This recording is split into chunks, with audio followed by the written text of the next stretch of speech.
السلام علیکم پیارے دوستو، سیرت محمد مصطفیٰ صلی اللہ علیہ وسلم کے باب نمبر 2 میں جو آپ صلی اللہ علیہ وسلم کی مکی حیات طیبہ کے اوپر مشتمل ہے، اس کا ٹاپک نمبر 1 ہے آفتاب رسالت صلی اللہ علیہ وسلم کا فاران کی چوٹیوں سے طلوع۔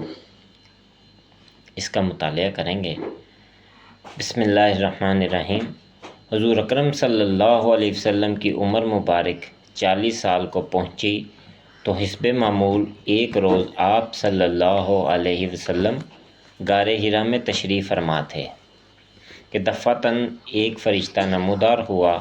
اس نے آپ صلی اللہ علیہ وسلم کو سلام کیا اور کہا، اقرا، پڑھیے۔ آپ صلی اللہ علیہ وسلم نے فرمایا، ما انا بقاری، یعنی میں پڑھ نہیں سکتا۔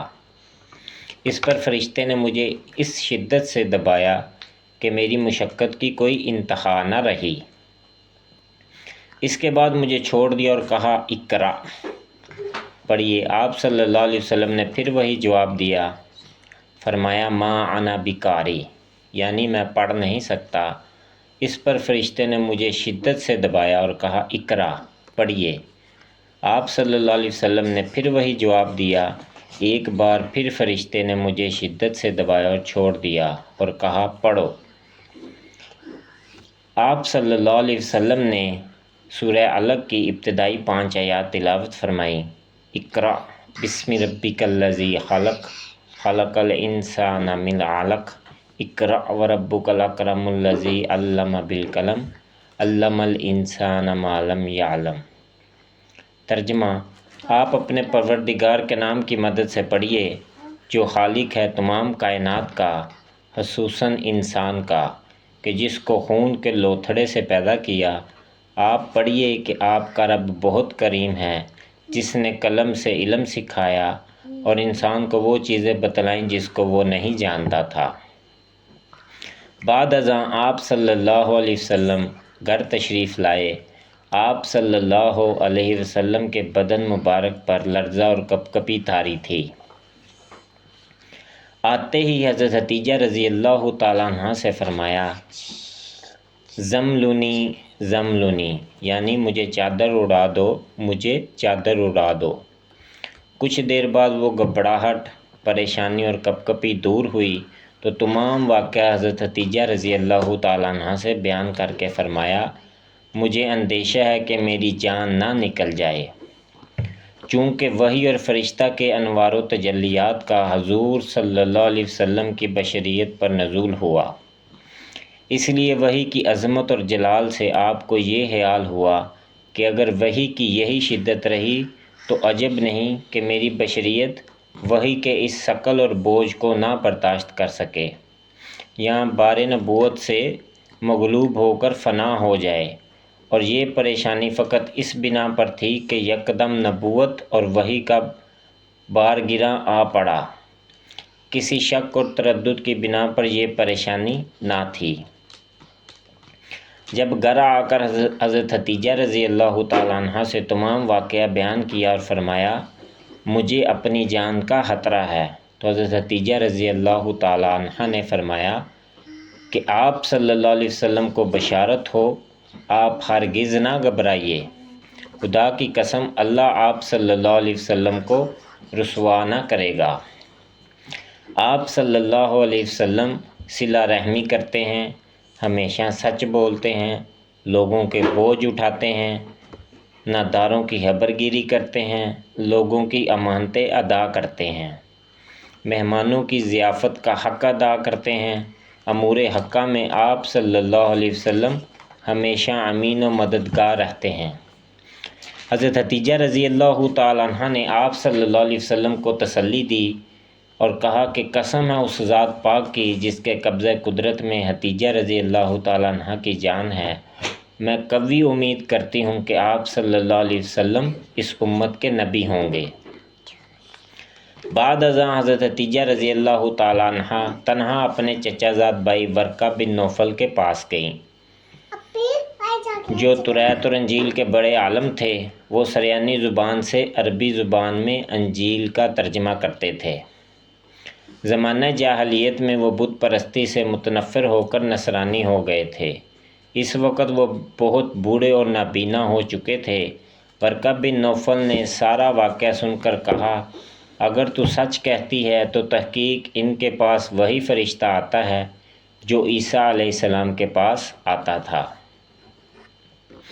اس کے بعد حضرت ختیجہ رضی اللہ تعالیٰ عنہ حضور صلی اللہ علیہ وسلم کو اپنے ساتھ ورقہ بن نوفل کے پاس لے گئیں اور کہا، اے میرے چچا زاد بھائی، خود آپ ان کی زبان سے سنیے۔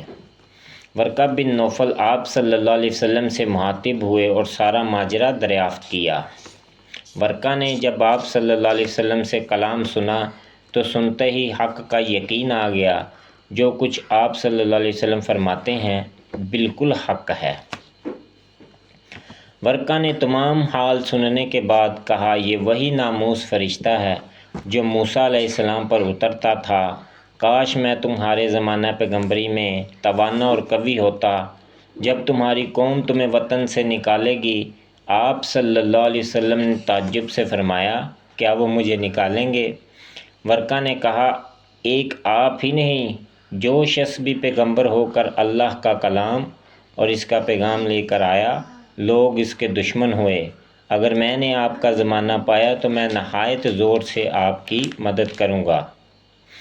مگر کچھ زیادہ دن نہ گزر پائے کہ ورقہ بن نوفل کا انتقال ہو گیا۔ آپ صلی اللہ علیہ وسلم گھر تشریف لائے۔ وحی کا آنا چند روز کے لیے رک گیا۔ وحی کے رک جانے سے آپ صلی اللہ علیہ وسلم کو اس قدر حزن و ملال ہوا کہ بار بار پہاڑ پڑ جاتے اور اپنے آپ کو پہاڑ کی چوٹی سے گرا دیں۔ مگر جب ایسا ارادہ کرتے تو فوراً جبریل امین حاضر ہوتے اور فرماتے، اے محمد صلی اللہ علیہ وسلم، آپ یقیناً اللہ کے رسول برحق ہیں۔ یہ سن کر آپ کے قلب کو سکون ہو جاتا۔ ایک دفعہ حضرت ختیجہ رضی اللہ تعالیٰ عنہ نے عرض کیا، اگر ممکن ہو وہ ناموس فرشتہ آپ صلی اللہ علیہ وسلم کے پاس آئے تو ضرور مطلع کریں۔ چنانچہ جب جبریل امین آپ صلی اللہ علیہ وسلم کے پاس آئے تو حسب وعدہ آپ صلی اللہ علیہ وسلم نے حضرت ختیجہ رضی اللہ تعالیٰ عنہ کو اطلاع دی۔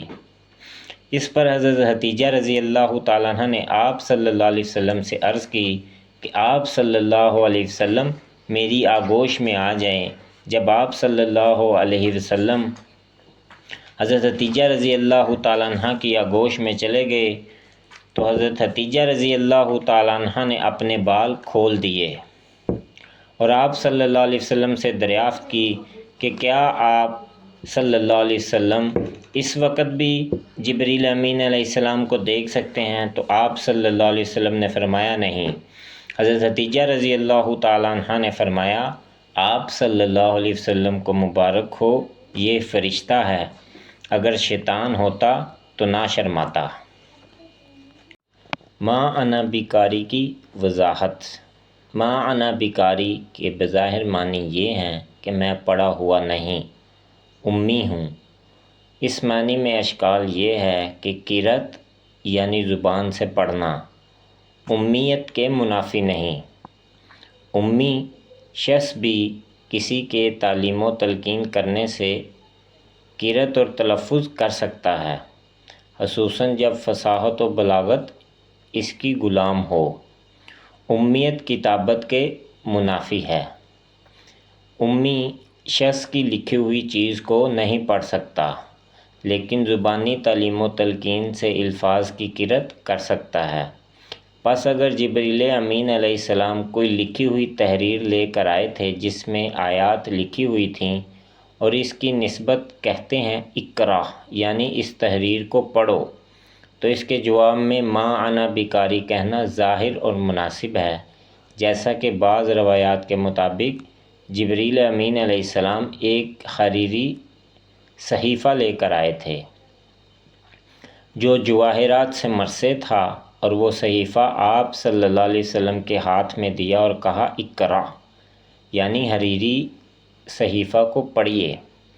آپ صلی اللہ علیہ وسلم نے فرمایا، ما انا بیکاری یعنی میں امی ہوں، لکھی ہوئی تحریر کو پڑھ نہیں سکتا۔ دوسری وضاحت یہ ہو سکتی ہے کہ اگر جبریل امین علیہ السلام کوئی تحریر لے کر نہیں آئے تھے اور اقرا سے کسی لکھی تحریر کا پڑھنا مطلوب نہ تھا بلکہ محض زبان سے قرأت اور تلفظ مطلوب تھا، تو اس صورت میں ما انا بقاری کے یہ معنی نہیں کہ میں امی ہوں، پڑھا ہوا نہیں، بلکہ یہ معنی ہے کہ وحی کی ہیبت اور وحشت کی وجہ سے پڑھ نہیں سکتا۔ روایت فلک اور مشاہدہ انوار الہی کی وجہ سے دل پر اس درجہ ہیبت اور وحشت طاری ہے کہ زبان اٹھتی نہیں کہ کس طرح پڑھوں، جیسا کہ بعض روایات میں الفاظ ہیں کیف اقرأ۔ اس بنا پر مولانا الیاس کاندھلوی رحمۃ اللہ علیہ نے ما انا بقاری کا ترجمہ کیا میں پڑھ نہیں سکتا یہ معنی دونوں وضاحتوں کے مناسب ہے۔ اللہ پاک آپ کا حامی و ناصر ہو۔ السلام علیکم۔